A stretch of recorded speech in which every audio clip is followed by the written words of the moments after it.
Thus, I'm Ricardo Brooks. And I'm Cliff. The government won.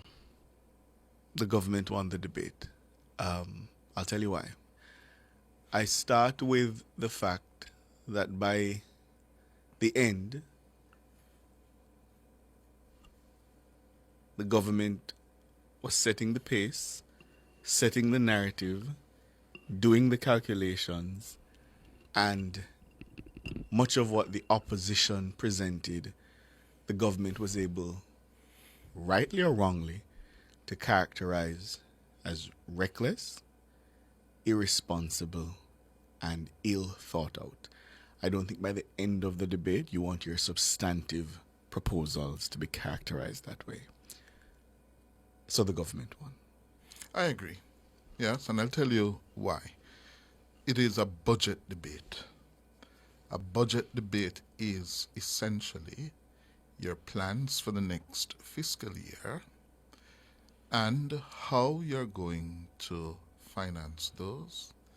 Your plan must be time bound, and we know it's the next fiscal year, and you will have to demonstrate the credibility of those plans and the fact that the opposition neglected, almost recklessly neglected, to offer the Jamaican electorate, the Jamaican people, an idea, an estimate, a guesstimate of what their plans would cost us, what it would save us, how we would benefit, 6 months, 6 years.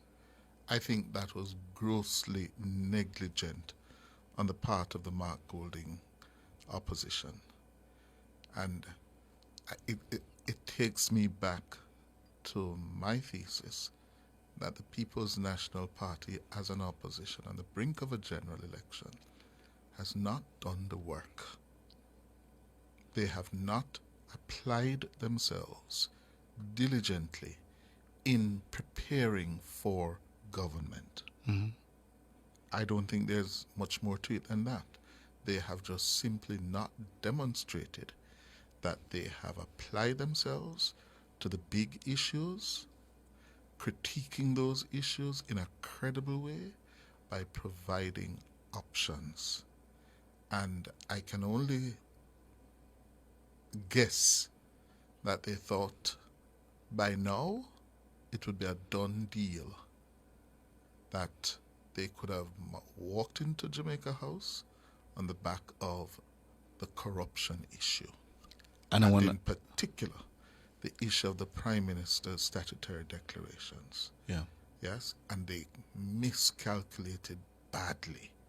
And it has blown up in their faces, so they are now struggling to pivot to a winning formula, a winning message. What is that message now? On that point of messaging, over the last perhaps 6 weeks, 2 months, there has been a shift in who is controlling the narrative. All of last year, I'd say, virtually all of last year, you did get the distinct feeling, impression, real or imagined, that the People's National Party was dominating. And I think a lot of that had to do with that you said, this matter of this so-called illicit six and the accusations of corruption and integrity. So you did get the sense that they were controlling the narrative. Yes. Since the start of Without this a year. doubt. Yeah, since the start of this year, something has changed. And again, I think it started in the last quarter of last year. But certainly was concretized early this year. And I think what you saw in the Parliament today was more evidence of that. Favour Williams, a lot of people say, I've said it, sometimes you wonder whether she can express herself unscripted. You question that. But this afternoon, she was completely in control of the narrative, and messaging, as you say, is so important. To have the opposition sit there, the opposition leader, and she gave the jab, She said from a popular business, he was a famous businessman, something to that effect, she said. His spokesman on finance sitting there and be lectured on economic costing, forecasting, projecting, budgeting, just as a political messaging tool, item. She won. She won. And so what happens tomorrow, I was reading the verbiage in the media release. You know, they were using adjectives, our well thought out and well intentioned. You're on the back foot, you're trying to play catch up now. That's not what you want when the debate has ended. Yeah. That's not what you want. Yeah. And it is going to be fascinating to see how well they will be able or unable to pivot to a winning message. Yes? Because I think it was during our coverage of the Blue Dot polls, the last edition, and I said the PNP has stalled. Yes? It seems like the engine shut off. They need a new engine now. Yeah? And they'll have to find that engine. Yeah? And it's interesting because I am already hearing whispers internally from some in the party that they're beginning to wonder, what should they now do? Yeah? Because there are concerns that they've lost the momentum and they need to regain that, especially at a time when the government has hit its strides. Yeah? And controls the timetable. Yes. For when it goes to the election. And sitting on resources, Yeah. billions of dollars, that it can continue to prime, if not bribe, the electorate. And you see again why the strategy of bringing P.J. Patterson from the pavilion to be the opening batsman was such poor form.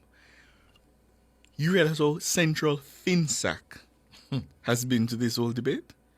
To the point that Favor says what you are doing is FinSac 2.0. Yeah? I'm willing to bet that had Mr. Patterson stayed in the pavilion, Yes. you will probably have heard of the bad management, but it wouldn't have been such a central focus. Making sure that people who may never have heard of it, and I keep saying it, when this government came into office, a lot of people who are now eligible to vote for the first time, they were 10. 10. Yeah? FinSac didn't mean anything to them. Yes. Yeah. You now have put in front of them something to go research, something to go look at, something to go learn about. And I can't see how that was a good idea. And you recall I said to you some weeks ago that a senior man in the party said to me some weeks ago, more than 4-6 weeks ago, that he was concerned that they did not have the experience in the leadership of the triumvirate, Golding, Bunting, and Campbell, to carry them through the intensive period of the election campaign. Yeah? And by experience talking about strategy, messaging, responding quickly on your feet. Yeah? Like what we saw in the House today. I was amazed that the political leader of the opposition stood up and told the Parliament and the country that you were correct when you said, listen, we did not have this raft of policies properly estimated and costed because we were not delivering a budget for a fiscal year. We were essentially preparing a manifesto of ideas. I can't believe that. Yeah? You just handed the government a big win. Yeah.